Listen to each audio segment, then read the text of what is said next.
اللہ اللہ لا الہ الا اللہ محمد رسول اللہ صلی اللہ تعالی علیہ وعلا آلہ واصحابہ وبارک وسلم۔ اب انشاءاللہ کچھ دیر کے لیے مراقبہ کریں گے، جس کو ذکر خفی کہا جاتا ہے۔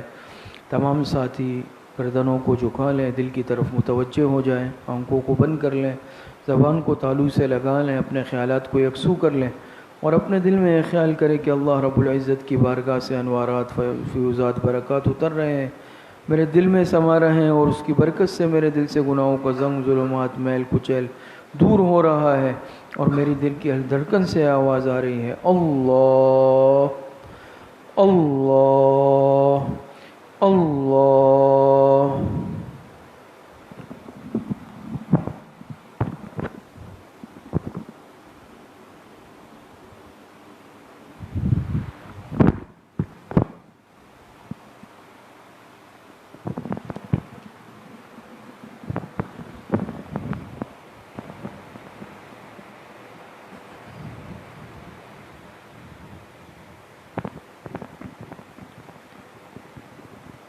الہی لا تعذبنی فإنی مقر بالذی قد کان منی۔ الہی لا تعذبنی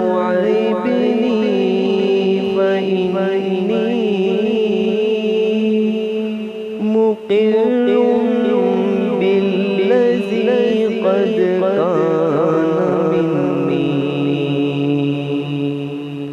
خدا بندہ میں سرتاپا خطا ہوں، اسیر پنجہ سو ہوا ہوں، فقیر و خاک سار و بے نوا ہوں، برا ہوں پر تیرے در کا گدا ہوں۔ الہی تو رحیم بے کسا ہے، الہی تیری رحمت بے کرا ہے، الہی تو ہی خلاق جہاں ہے، الہی تجھ پہ صدقے دل ہو جائیں۔ الہی لا تعذبنی فإنی مقر بالذی قد کان منی۔ اسیر نام ہوں جرم و خطا کا، ہے کیا کہنا تیرے لطف و عطا کا۔ الہی مجھ پہ رحمت کی نظر کر، میرے عیبوں سے یا رب درگزر، سوا تیرے نہیں ہے کوئی میرا، میری جان بھی ہے تیری، دل بھی تیرا۔ سیاہ بختی نے آ کر دل کو گھیرا ہے، اکسایا گناہوں کا گھنیرا۔ بقا بقا تجھ کو ہے حاصل میں فانی، تیرے قبضے میں زندگانی، ندامت سے ہوں یا رب پانی پانی، خدایا میں تیرا بندہ عاصی، الہی لا تعذبنی فإنی مقر بالذی قد کان منی، الہی لا تعذبنی فإنی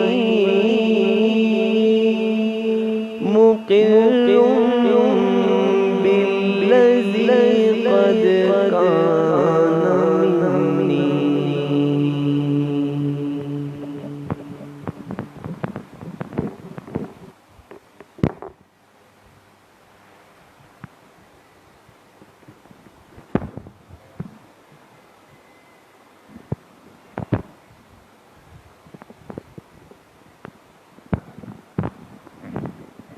بسم اللہ الرحمن الرحیم۔ جیسے ہر مہینے ترتیب ہوتی ہے اصلاحی مجلس کے بعد بیعت کی، تو بڑوں کا ایک حکم ہے اور ترتیب ہے۔ اس میں مختصراً بس اتنی بات سمجھ لیں کہ بیعت کا اصل مقصد اصلاح نفس ہے۔ انسان اگر کسی شیخ سے، متبع سنت بزرگ سے بیعت ہوتا ہے تو اس کے پیچھے مقصد یہ ہے کہ بھئی میرے نفس کی اصلاح ہو جائے اور اعمال پر استقامت اور پابندی نصیب ہو جائے۔ یہ صرف ایک خانہ پوری یا فارمیلٹی نہیں ہے کہ انسان صرف نام کے لیے بیعت ہو جائے اور وہ کمزوریاں ساری زندگی ہمارے اندر باقی رہے۔ کوشش کا نام ہے۔ تو اسی لیے ہمارے بڑوں نے، اکابر نے، بزرگوں نے یہ ترتیب رکھی ہے، اور اس بیعت کے عمل میں الحمدللہ انسان جب استقامت اور طلب کے ساتھ لگتا ہے تو فائدہ بھی ہوتا ہے۔ تو بہرحال جو ساتھی پہلے سے سلسلے میں داخل ہیں تو وہ تو داخل ہیں، وہ اپنے معمولات کی پابندی کریں۔ جو کسی دوسرے شیخ سے، اللہ والوں سے بیعت ہے، وہ اپنی بیعت کو وہیں پر رکھیں اور ان کے معمولات کی پابندی رکھیں۔ جو ساتھی اگر آج کی مجلس میں بیعت ہونا چاہتے ہیں اور طیب نفس سے آئے ہیں تو انشاءاللہ بیعت کے کلمات ابھی پڑھ لیتے ہیں، اور تمام ساتھی وہ کلمات ساتھ ساتھ پڑھ لیں۔ اس کے پڑھنے سے خدا نخواستہ ایسا نہیں کسی اور سے آپ کی بیعت ہوگی وہ ختم ہو جائے گی، وہ اپنی جگہ پر باقی رہے گی۔ تو کلمات بیعت پہلے پڑھ لیتے ہیں، اس کے بعد جو معمولات ہے وہ مختصراً عرض کر کے انشاءاللہ پھر دعا کر لیتے ہیں۔ پڑھیں۔ بسم اللہ الرحمن الرحیم۔ لا الہ الا اللہ محمد الرسول اللہ، اشہد ان لا الہ الا اللہ وحدہ لا شریک لہ، واشہد ان محمدا عبدہ ورسولہ، آمنت باللہ وملائکتہ وکتبہ ورسلہ والیوم الآخر والقدر خیرہ وشرہ من اللہ تعالی والبعث بعد الموت، آمنت باللہ کما ہوا بأسمائہ وصفاتہ، وقبلت جمیع احکامہ اقرار باللسان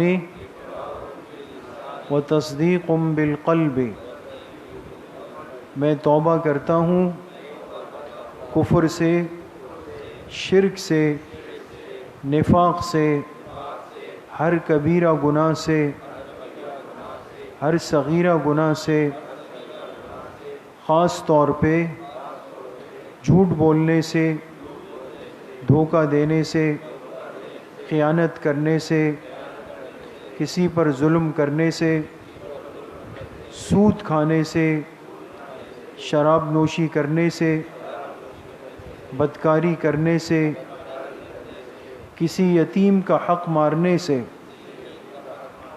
اور میں اللہ پاک سے دعا کرتا ہوں کہ پوری زندگی مجھے اتباع سنت کی توفیق نصیب فرمائیں، اور جو مشائخ نقشبند کا فیض ہے وہ اپنے فضل و کرم سے مجھے پورا نصیب فرمائیں۔ تو جن ساتھیوں نے نیت کے ساتھ یہ کلمات پڑھے ہیں الحمدللہ وہ بیعت ہو گئے ہیں۔ اللہ ہم سب کو اصلاح نفس کی توفیق نصیب فرمائے۔ دو باتیں سمجھ لیں۔ پہلی بات تو یہ کہ ہمارے اکابر نے، بزرگوں نے لکھا ہے کہ اس راستے میں 3 چیزیں بنیادی ہیں۔ پہلی چیز کثرت ذکر ہے، دوسری چیز اتباع سنت ہے، اور تیسری چیز رابطہ شیخ ہے۔ کثرت ذکر، اتباع سنت اور رابطہ شیخ۔ ذکر جتنا ہو سکے ہم کرتے رہیں، زبان سے بھی دل سے بھی۔ سنتوں کی اتباع، جیسے ابھی آپ نے بات سنی، ایک سنت کو ہم سیکھیں، اس کو اپنے عمل میں لائیں۔ اور تیسرے نمبر پر جس شیخ سے بیعت کا تعلق ہو تو وہ رسمی نہ ہو، بلکہ ہم ان سے رابطے میں رہیں، کوشش کریں وقتاً فوقتاً اپنے حال احوال ان کو بتاتے رہیں۔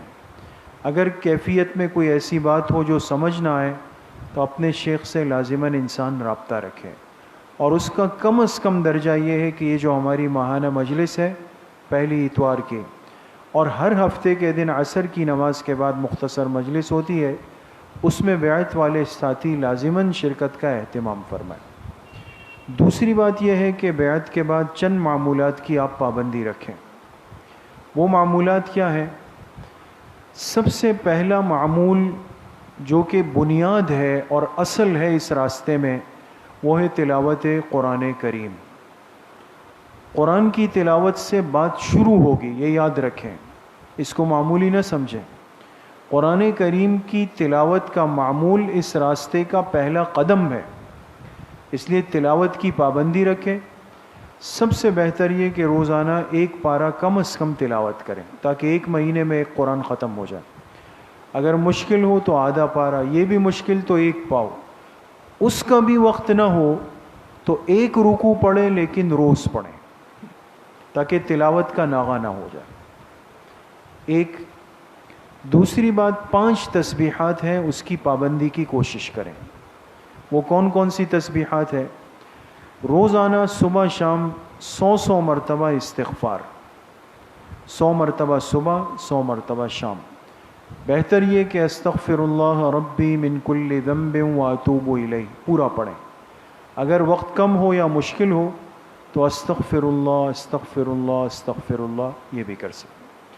تو روزانہ صبح شام 100 مرتبہ استغفار، روزانہ 100 مرتبہ صبح شام تیسرا کلمہ، یعنی سبحان اللہ والحمد للہ ولا الہ الا اللہ واللہ اکبر، 99 مرتبہ تک یہاں تک جائے، 100ویں مرتبہ میں اس کے ساتھ کیا ملا دیں گے؟ ولا حول ولا قوت الا باللہ العلی العظیم۔ تیسری تسبیح صبح شام 100 مرتبہ درود شریف، اور درود شریف میں افضل یہ ہے کہ جو نماز والا درود شریف ہے، درود ابراہیمی، کوشش کریں کہ اس کو پڑھ لیں، ورنہ جو بھی درود شریف ہے، یہاں تک کہ صلی اللہ علیہ وسلم، یہ بھی درود شریف ہے، تو کوشش کریں کہ صبح 100 مرتبہ، شام 100 مرتبہ، اور وقت ملے تو مزید 100 مرتبہ ملا لیں۔ 300 مرتبہ روزانہ درود شریف پڑھنا بہت باعث برکت عمل ہے۔ چوتھی تسبیح وہ پہلا کلمہ ہے، لا الہ الا اللہ، لا الہ الا اللہ، لا الہ الا اللہ۔ 99 تک یہاں تک جائیں، سویں مرتبہ میں کیا ملا ہے؟ محمد الرسول۔ یہ تسبیح دن میں صرف ایک مرتبہ پڑھیں، 2 مرتبہ نہیں۔ 5ویں تسبیح وہ اسم ذات، یعنی اللہ اللہ اللہ اللہ، یہ تسبیح ہے، اور روزانہ اس کو 300 مرتبہ پڑھیں۔ تو یہ کتنی تسبیحات ہو گئی؟ 5 تسبیحات۔ تو تلاوت کلام پاک پہلا معمول ہے، 5 تسبیحات جو آپ کو ذکر کیے دوسرا معمول ہے۔ تیسرا معمول ہے کہ روزانہ تھوڑا سا وقت نکال کر مراقبہ کریں۔ جیسے ابھی مراقبہ کیا نا، مشکل نہیں، بس تھوڑا سا یکسوئی چاہیے، تنہائی چاہیے۔ قبلہ رخ ہو کر باوضو ہو کر بیٹھ جائیں، سر جھکا دیں، آنکھیں بند کر لیں، اور دل کی طرف ایک توجہ قائم کر لیں۔ اب ہر انسان کا دل دھڑک رہا ہے، جبھی تو ہم بیٹھے ہوئے بول رہے ہیں، زندہ ہے۔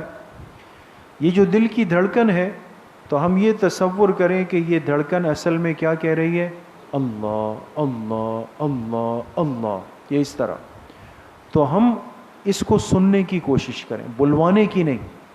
غلطی یہاں ہوتی ہے کہ ہم کس میں لگ جاتے ہیں کہ اب یہ میرے دل کی دھڑکن کب مجھے ایسا لگے گا کہ یہ اللہ اللہ بول رہی ہے۔ نہیں، آپ ایسا کریں کہ جیسے آپ سن رہے ہیں، یہ خود سے بول رہی ہے اور میں اس کو سن رہا ہوں۔ تو کوشش کریں کہ روزانہ کچھ وقت نکال لیں۔ 5 منٹ سے بھی شروع کریں گے تو فائدے سے خالی نہیں، پھر جتنا اس کو بڑھائیں گے۔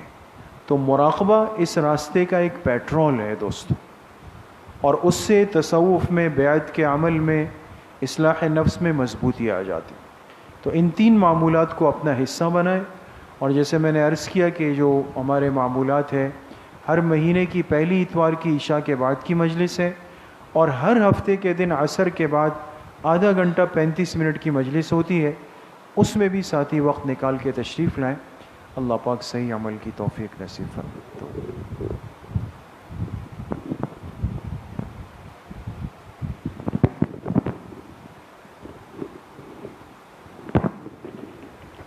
دعا فرمائیں۔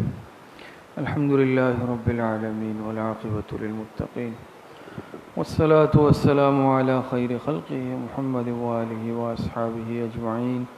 ربنا ظلمنا انفسنا وإن لم تغفر لنا وترحمنا لنكونن من الخاسرین۔ ربنا آتنا فی الدنیا حسنة وفی الآخرة حسنة وقنا عذاب النار۔ اللهم احسن عاقبتنا فی الامور كلها واجرنا من خزي الدنیا وعذاب الآخرہ۔